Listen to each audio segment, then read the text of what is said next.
કેશોદ તાલુકાના રંગપુર ગામે સવારના 11 થી 11:30 અડધા કલાક દરમિયાન 1 ઇંચ વરસાદ ખાબક્યો હતો। કેશોદના રંગપુર ગામે સવારે વાતાવરણમાં પલટો આવતા જોરદાર પવન સાથે 1 ઇંચ વરસાદ પડ્યો હતો।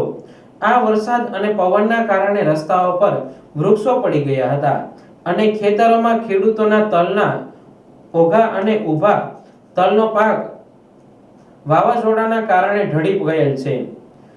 ખેડૂતના તલ, મગ અને અડદના પાકને મોટું નુકસાન થયું છે।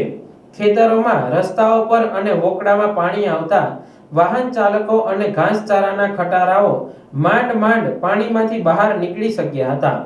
હાલમાં રંગપુર સીમ વિસ્તારમાં તલની સિઝન ચાલુ છે, આથી વરસાદને કારણે ખેડૂતોને ભારે નુકસાન થઈ રહ્યું છે।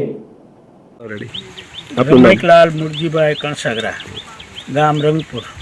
આંબાલાલની આગાહી પ્રમાણે પવન અને વરસાદને હિસાબે તલ ઢળી ગયા છે અને મોટે પાયે નુકસાની થઈ છે। અડધી કલાકમાં 1.5 ઇંચ વરસાદ થયો છે ને પવન બહુ હજી છે હોત।